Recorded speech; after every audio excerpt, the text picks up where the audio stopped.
Okay. Great to be with you all today. I'll be presenting on benchmarking multifamily buildings in California, how it's working and what we can do with the data. Or as I like to call it, kind of where the rubber meets the road. I'll be presenting on my experience with hands-on benchmarking and layering that data. I want to encourage folks to write questions in the chat so that we can address them during the Q&A. And right off the bat, I want to bring up two things. While this presentation focuses on benchmarking of existing multifamily buildings, many of our findings and lessons learned are applicable to the commercial sector as well. I also want to define EUI, or energy use intensity, as it's integral to benchmarking some of the later slides in this presentation. EUI is a metric defined as building energy usage per square foot, and it provides an objective metric to compare energy use between buildings. So my primary function at StopWaste over the past 2+ years has been managing a grant from the California Energy Commission with the goal of developing tools and policy research to significantly increase energy efficiency in existing multifamily buildings across the state, with the goal of helping the state double energy efficiency in the building sector by 2030, as outlined in SB 350 and the state's Energy Efficiency Action Plan. This presentation summarizes the main takeaways from our final benchmarking report deliverable, which was submitted to the CEC in March. I want to extend a huge shout out to Eugene for providing the funding and the CEC, and then also to the Association for Energy Affordability, and specifically Tab Harrison, as she did the lion's share of the work on this deliverable and is literally the preeminent expert on multifamily benchmarking in California. Content for the benchmarking report was based upon our providing comprehensive technical assistance to 89 multifamily properties throughout the state, the lion's share of which participated in whole building energy efficiency programs. Roughly 3/4 of our data set is comprised of PG&E customers in or near the Bay Area, and also deed restricted affordable multifamily housing. We also benchmarked buildings in the Central Valley, LA, and San Diego metro areas. You can see the 3 main sections of the report listed here, and I'll go into those in more detail as we progress. So, the realities of benchmarking. It is not perfect. It is a huge undertaking at the state level, and also by the cities that have adopted more stringent ordinances. You'll hear from those cities more about this later in the forum. The IOUs, or investor-owned utilities like PG&E and SDG&E, have massive and complex meter infrastructure and back-end data collection infrastructure. Because of this, the ways in which one collects consumption data for benchmarking can differ from utility to utility, sometimes significantly. Data errors and inconsistencies with one IOU or municipal utility may not show up with another. Regarding munis, the current process, or municipal utilities, the current process is often decidedly less sophisticated and can require tracking down the right person and having them email you line items of your monthly consumption data. I briefly want to stress that enforcement, while legally part of the state's benchmarking program, is not currently the focus, and this is often the same with the cities that have more stringent ordinances. While they can and have enforced benchmarking requirements, the focus is getting and helping folks to comply and accurately report their data. So, how it's working, current issues. Of the 89 sites that we looked at, we could not benchmark 11 sites, or roughly 12% of our data set. Those issues come down to data request allowances. At least in PG&E territory, you can only have one active on benchmarking.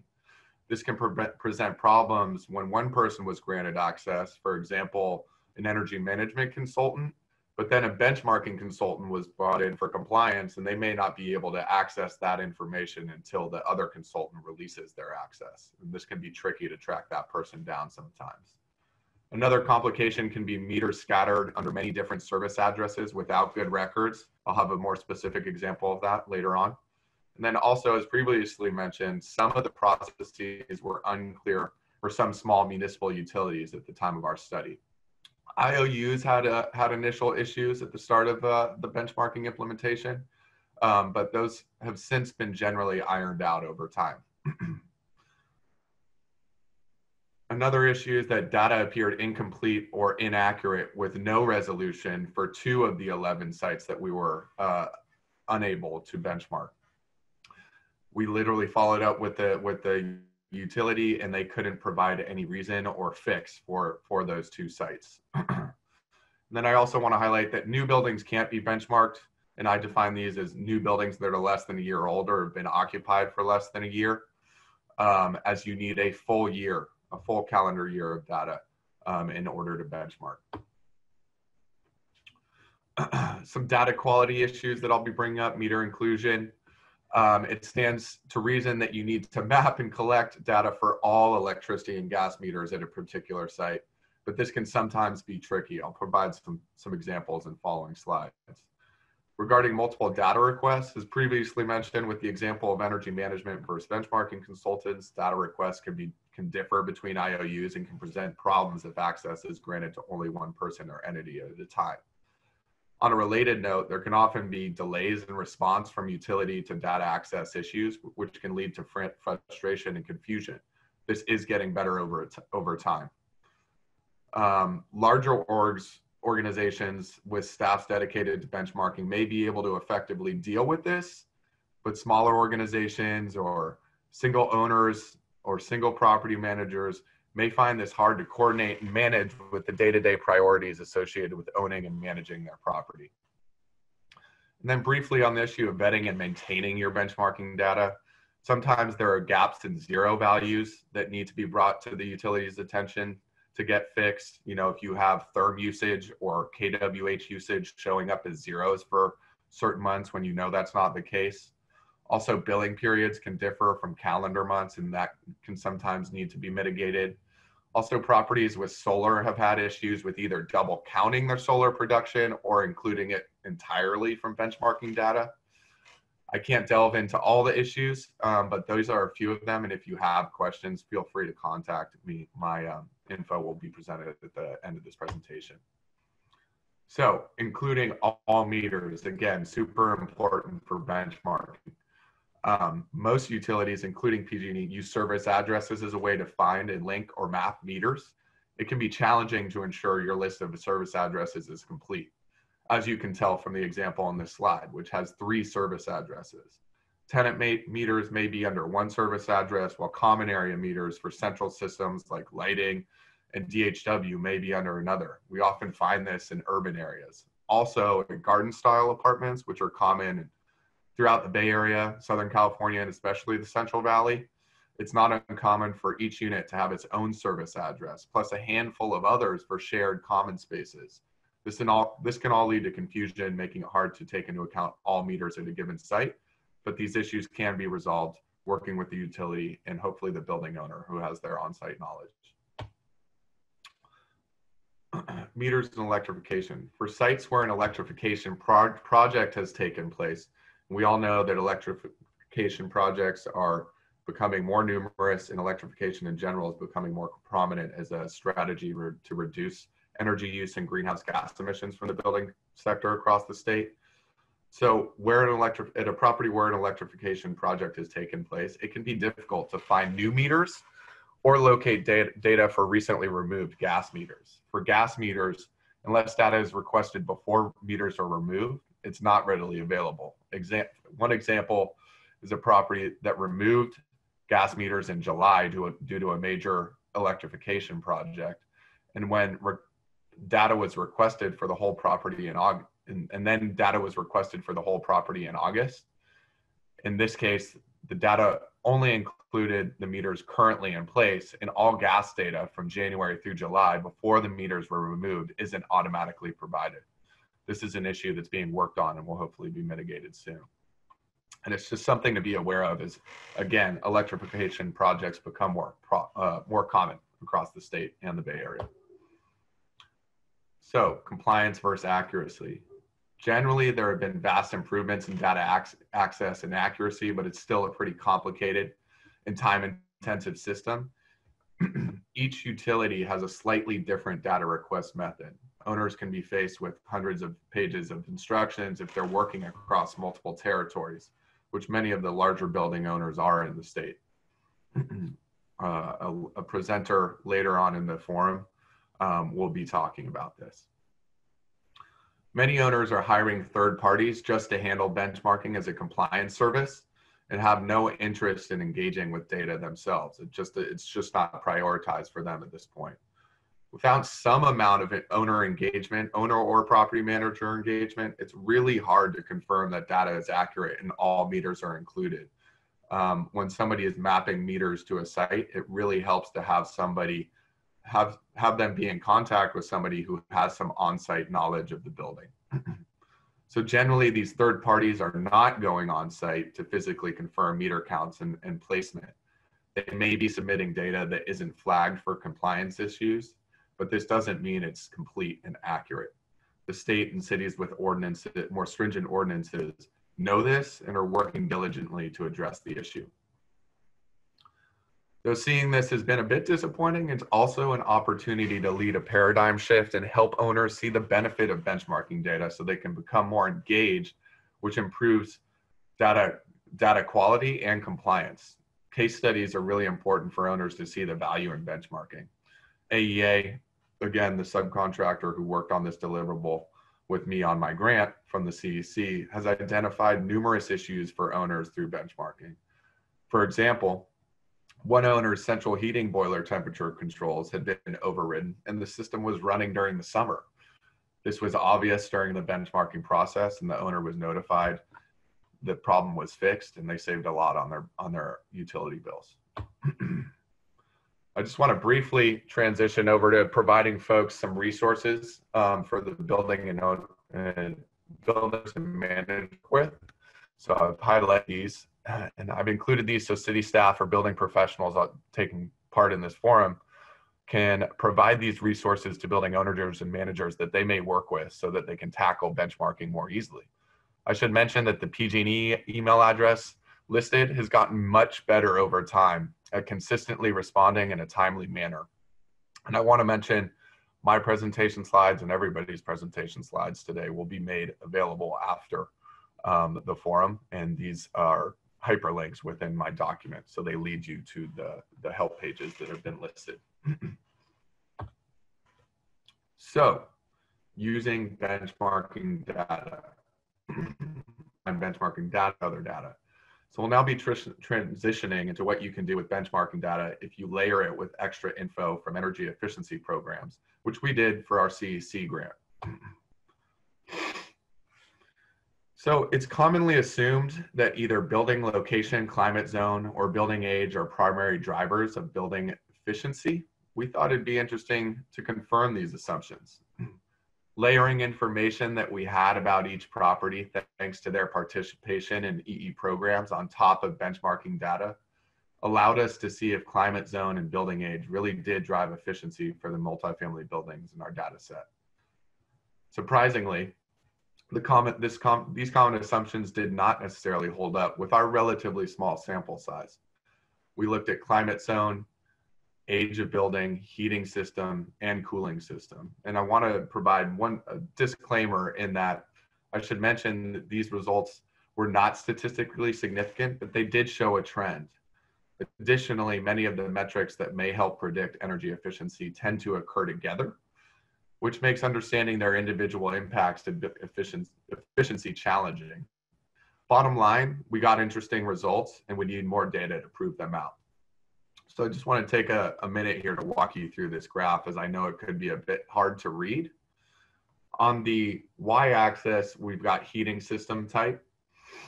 You can see there's ducted split systems, package terminal heat pump, resistance baseboard or wall, electric heating, hydronic boiler, gravity wall furnace, forced air furnaces, and steam boiler at the bottom. On the x-axis, you have average EUI or energy use intensity. That's for buildings that had these systems in them. This is their average energy use intensity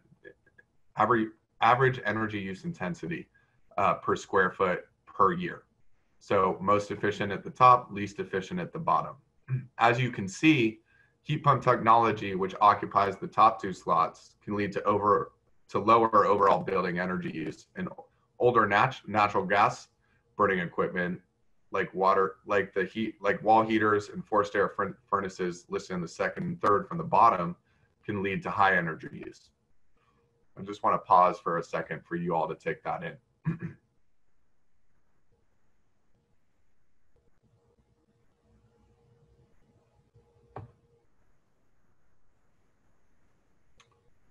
So, reviewing performance. Many of the properties in this study recently completed energy efficiency upgrades. Again, going back to an early slide, over 90% of our data set participated in whole building retrofit energy efficiency programs. And this gave us the opportunity to perform some high-level measurement and verification analyses. We analyzed utility data pre-upgrade versus post-upgrade for 44 different properties with the goal of comparing modeled savings predictions used to tee up those projects at the sites against actual performance. So with energy efficiency programs, many of them model the building and the suite of energy efficiency measures that they plan on implementing to give you an estimate of the savings once that's all installed. We compared that to the actual savings after installation. So harnessing benchmarking data in this way is especially powerful because with a large enough data set, you can begin to feel more confident about trends related to how well certain upgrades save energy and how long those savings persist over time. It can also highlight the potential needs for updating to how savings are calculated. So reviewing performance, electricity. I want to walk you through this graph again. On the left-hand y-axis, we have kWh, or the average kWh, and then we bucketed these into groups where we have electrification projects, which were separated from the other projects because the results were disparate and skewed the data within the larger group. So then we've got the electrification projects in the left. We've got projects that fell into the expected modeling range with their actual savings next over. Then we've got projects that achieved higher savings than were modeled and projects that achieved lower savings than were modeled. The blue bar is the modeled savings and the green bars are the actual savings. It's obvious here that electrification modeling is way off. For electrification projects, there were generally, you're putting in new electric equipment, so your electric consumption is going up in many cases, but for the models, they were often underestimating how much that usage went up, and you can see that from here, from the left side of the graph. With the other ones, the takeaway is roughly half the typical EE projects had actual savings ranges that were within or above the modeling. And then half of the modeled projects overestimated savings. And that highlights the need to update and refine the modeling algorithms to have improved energy efficiency estimates associated with the measures that they're modeling. So again, going back to electrification, the models have struggled with this to date, often underestimating the kWh increase or electricity increase associated with heat pump technology. Improvements have been made more recently to help improve accuracy, and those are being rolled out over time. And it should be noted that large gas savings more than counteract the increase in electricity usage. One thing worth mentioning also is that it can be really difficult to accurately assess how often lighting will be tripped on due to occupant movements. This seemed to show up on several properties that had lower than expected savings. Now switching over to gas. Again, we've got therms on the left-hand y-axis this time. And then we've grouped them into these projects into the same buckets. Again, the blue bar is average modeled savings. The green bars are actual savings. We separated electrification projects again because they tended to be disparate and skewed the data within the larger group. So the takeaway here again is roughly half the typical EE projects, the three groups on the right, had actual savings ranges that were within or above the modeling. Half of the models, again, overestimated savings. In addition to items called out on the electricity savings slide, many of the properties with lower than expected savings included upgrades to faucet aerators and low flow shower heads. Anecdotally, there are lots of reports of simply remove these after upgrades are complete. So it was interesting to see this borne out in the data. Additionally, there could have been operational changes that took place after the project was installed that can adversely affect energy usage. Maybe the settings on the equipment were changed or staff turned over. This can all have significant effects on energy usage. So the main takeaway with both of these slides, both for electricity and natural gas, comparing modeled savings to actual savings, is that energy modeling, like benchmarking, isn't perfect, but it's pretty good. And with benchmarking data, we can identify and develop improvements to these energy modeling programs over time. So I'm excited about that. So how local governments can layer benchmarking data. I've kind of separated these into the groups that you can look at and think about, and the lenses you can look at them through.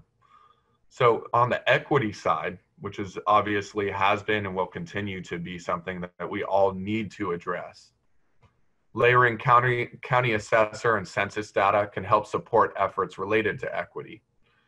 Regarding air quality, air districts in the state are looking at how natural gas burning appliances affect local air quality. Depending on those results, benchmarking data can be used to identify buildings with large natural gas use in areas affected by poor air quality. Regarding greenhouse gases emissions, benchmarking data can give local governments more nuanced understanding into GHG emissions from the building sector. Their visibility into it is limited right now by how aggregated the data is into essentially residential and non-residential. Even at this aggregate level, many jurisdictions can't get complete data. Being able to see the largest users through their benchmarking data is actually a more precise tool for targeting climate action and GHG reduction efforts. At the city level, there's great potential to layer benchmarking data with other departments. Planning and building departments are the obvious first step, and the permit data that they have. That permit data can be a treasure trove in terms of layering it with benchmarking data. You can identify high energy users through your benchmarking data and then use permit data that can give you insight into equipment installed on that site and equipment that can potentially be upgraded before you even visit the site. That can be hugely important and helpful for both cities and energy efficiency programs across the state. So, to wrap up here, I just want to say we're still pretty early in this process. It's a huge undertaking and there are issues, but it's working and we're in this together to figure out how to make it better over time. We can use benchmarking data now to improve EE programs and modeling software, and the potential for layering the data is awesome. Benchmarking can also help local governments actively address equity and take action. I want to thank you for your time today. It was an honor to present with you all. And here's my contact info. Feel free to reach out if you have any questions. I can probably answer your questions or find the right people to get you in contact with who can. All right, thanks, Ben.